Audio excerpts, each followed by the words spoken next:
جس کے اوپر پھر سورۃ النور کی شروع کی بہت ساری آیات نازل ہوئیں، حضرت عائشہ رضی اللہ تعالیٰ عنہ کو انوالو جس میں کیا گیا، ان سے ریلیٹڈ جو واقعہ ہے، اور لمبا واقعہ بھی ہے اس میں، جو لیسنز ہیں، اسباق ہیں، وہ بھی بہت زیادہ ہیں۔ تو یہ تو انشاءاللہ اگلی کلاس میں ہم اس پورے کے پورے واقعے کو انشاءاللہ کور کریں گے اور ڈیٹیل میں اس کو ہمیں پڑھنا ہوگا۔ تو یہ غزوہ بنو المستلق کے بعد جو 3 واقعات ہوئے تھے جس کی وجہ سے یہ مشہور ہوا، اس بیسکلی یہ بنو المستلق کا جو سردار تھا وہ حارث بن ابی زرار تھا، اور یہ لوگ قریش کے حلیف اور دوست تھے، اور ان کا جب منات بت ہے نا، بہت زیادہ فیمس ہے۔ منات بت بیسکلی ان لوگوں کا تھا، اس قبیلے کا تھا، اور انہوں نے کعبہ میں رکھوایا ہوا تھا۔ جیسے مدینہ میں جو پرانے مشرکین تھے انہوں نے اپنے بت رکھوائے ہوئے تھے، طائف نے اپنا بت رکھوایا ہوا تھا کعبہ کے اندر، اور سارے پھر وہاں جاتے تھے حج وغیرہ کرنے کے لیے، اپنے بتوں کی پوجا کرنے اور تجارت وغیرہ کرنے کے لیے۔ اسی لیے تو قریش کا اتنا زیادہ چودراہٹ تھی نا، کیونکہ ساروں کے بت انہوں نے رکھے ہوئے تھے اور سارے ان کے پاس آتے تھے۔ تو اس طرح منات ان کا بت تھا۔ اچھا، انہوں نے اب فیصلہ کیا مدینہ پر حملہ کرنے کا، یا تو قریش نے ان کو اکسایا، یا پھر خود انہوں نے سوچا کہ جی احد کے بعد اب ہمیں حملہ کرنا چاہیے اور اس فتنے کو مکمل طور پہ نعوذ باللہ ختم کرنا چاہیے۔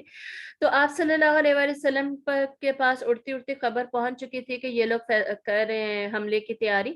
اچھا، اسی غزوہ کو غزوہ المریسیہ بھی کہا جاتا ہے، اس کے 2 نام ہیں، یہ چیزیں آپ کو یاد رکھنی ہوں گی، غزوہ بنو مستلق، غزوہ مریسیہ۔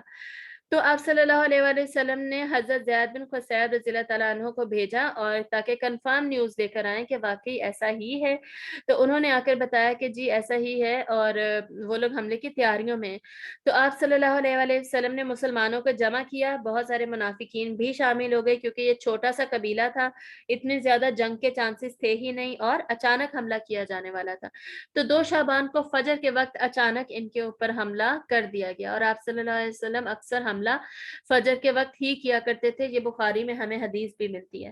اور یہ لوگ بالکل بے خبر تھے، بلکہ اپنے مویشیوں کو پانی پلا رہے تھے اس وقت صبح سویرے، لڑنے کے لیے بالکل تیار نہیں تھے۔ لیکن پھر بھی جب ان پر حملہ کیا گیا ہے تو ان میں سے بہت کم تھے، کچھ تھے جنہوں نے آگے سے مقابلہ کیا، تو تقریباً 10 ان کے لوگ مارے گئے، مسلمانوں کے تو کوئی بھی شہید نہیں ہوئے سوائے ایک انصاری کے، اس کا قصہ بھی ہم پڑھیں گے۔ تو 10 تقریباً ان کے لوگ مارے گئے، اور اس کے بعد مال غنیمت جو مسلمانوں کو ملا وہ بھی کافی تھا، 2000 اونٹ ملے۔ اب سوچے کتنے زیادہ ہے 2000 اونٹ، کے آگے مسلمانوں کو قافلے لے جانے میں یا سواریاں کرنے میں کتنا کام آئے گا، سمجھے 2000 گاڑیاں مل گئیں۔ 5000 مویشی ملے، مویشی کمائی کا ذریعہ، دودھ کا ذریعہ، کھانے پینے کا ذریعہ، کتنا بڑا فائدہ ہے۔ اور 600 سے 1000 کے تقریباً ان کے لوگ تھے جن کو کہ قیدی بنا لیا گیا۔ مسلمانوں میں سے ویسے کوئی شہید نہیں ہوا تھا، لیکن ایک انصاری تھے حضرت حشام، جو کہ بیسکلی اب یہ لوگ مسلمانوں میں سے ہی کسی ایک کا تیر آ کے انہیں غلطی سے لگ گیا، ٹھیک ہے، اور یہ بیچارے وہیں پہ شہید ہو گئے، یعنی غلطی سے شہید ہو گئے۔ تو ان کا نا ایک بھائی تھا مکیاس، جو کہ مکہ میں رہتا تھا اور کافر تھا، مشرک تھا۔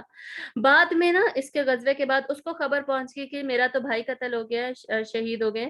تو اس نے بیسکلی روپ دھارا مسلمان ہونے کا کہ جی وہ بھی مسلمان ہو چکا ہے، اور آ کے آپ صلی اللہ علیہ وآلہ وسلم سے ڈیمانڈ کی کہ جی مجھے اس کے بدلے میں، اب اس کے قتل کے بدلے میں مجھے پیسہ دیا جائے، بلڈ منی جسے ہم کہتے ہیں۔ تو آپ صلی اللہ علیہ وآلہ وسلم نے اس پہ ٹرسٹ کر کے اس کو 100 اونٹ دے دیے، کہ بھائی تو تھا نا اس کا تو غلطی سے قتل ہوا ہے، اکٹھے کیے گئے اور 100 اونٹ اس کو دے دیے گئے۔ اچھا، یہ جب مدینہ سے نکلنے لگا ہے 100 اونٹ لے کر، تو رات کے وقت اس نے اس انصاری کو قتل کر دیا جس سے بیسکلی ہشام کا غلطی سے قتل ہوا تھا، بدلہ لینے کے لیے نا، بدلہ تو ان کی رگ رگ میں بستا تھا نا بدلہ لینا۔ تو اس انصاری کو بھی قتل کر دیا اور وہاں سے بھاگ گیا، اونٹ لے کے بھاگ گیا۔ تو یہ وہ شخص تھا جس کا بیسکلی فتح مکہ جب ہوا ہے نا، تو آپ صلی اللہ علیہ وآلہ وسلم نے وہ 4-5 لوگ جن کے نام باقاعدہ بتائے تھے، 4 سے 10 کے تقریباً 10 سے اوپر کی گنتی ہے ان لوگوں کی نا، جن کے بارے میں آپ صلی اللہ علیہ وسلم نے یہ حکم دیا تھا کہ ان کو پکڑتے ہی قتل کرو، یہ جہاں ملتے انہیں قتل کرو، چاہے یہ کعبہ کے اندر ملیں تب بھی انہیں پکڑ کر انہیں قتل کیا جائے گا، انہیں چھوڑا نہیں جائے گا۔